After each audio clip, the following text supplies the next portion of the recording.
nouvelle initiative stratégique visant à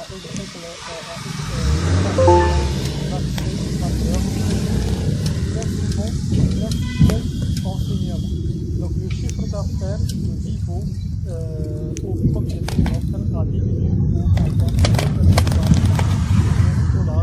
La société a recruté son candidat actuel à 36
au diminue de manière significative grâce aux initiatives de réduction des coûts.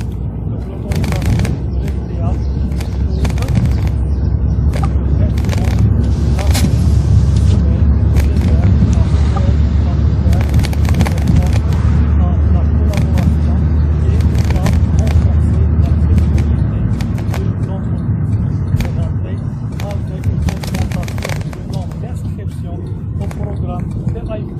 par rapport à l'année précédente, l'entreprise a tout de même enregistré une baisse globale de son chiffre d'affaires. Les points forts des questions-réponses. Donc, le PDG de Vivo a parlé de nouveaux modèles de Vivo pour les traitements de SAUS, ce qui consiste à ouvrir un panel complet d'options de traitement. La société teste actuellement des protocoles et des process pour clore des dossiers et recevoir les paiements, des partenariats avec des entreprises qui ont des patients en cahier et en os devraient permettre d'orienter les patients vers Vivo afin qu'ils puissent prendre des décisions thérapeutiques en toute connaissance de la cause. Donc, et voilà, Vivo donc, travaille activement à devenir un acteur clé dans le traitement de l'ALS grâce à l'autorisation de l'FDA et à ses partenariats stratégiques. La société se positionne en vue d'une croissance future et d'une meilleure santé financière. L'accent met sur les nouvelles sources de revenus et la gestion des coûts, ainsi que le potentiel de pénétration accrue de marché grâce aux collaborations soutiennent les perspectives optimistes de Vivo malgré les défis financiers actuels. Donc, perspective de notre chaîne, Vivo navigue dans un paysage financier difficile comme en témoignant les résultats du premier trimestre 2024. Voici quelques aperçus basés sur des données en temps réel et des perspectives de notre chaîne qui peuvent permettre de mieux comprendre la position actuelle et les perspectives d'avenir de Vivo. Les données de Vivo. Donc, capitalisation boursière ajustée, c'est 6,83 millions de dollars. Le prix Live LTM ou T1 2024, c'est 11,3. Les revenus LTM au premier trimestre 2024, c'est 13,36 millions de dollars avec une baisse de 17,7% par rapport à l'année précédente. Donc Vivo détient plus de liquidité que de dette sur son bilan, ce qui est un indicateur positif de la capacité de la société à gérer les obligations financières à court terme.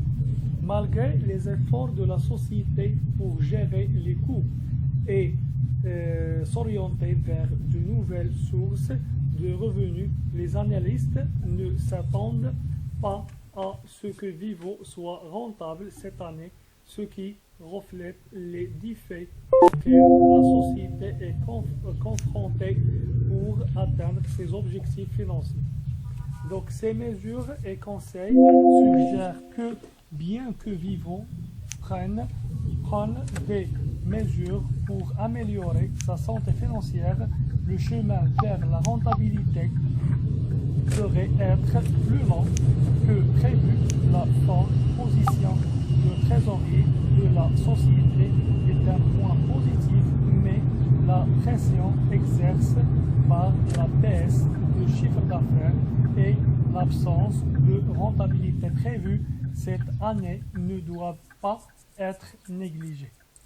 Pour les lecteurs intéressés par une analyse plus approfondie des indicateurs financiers et de la position stratégique de Vivo respective, donc il y a un offre, des informations supplémentaires, il existe 11 autres conseils et voilà.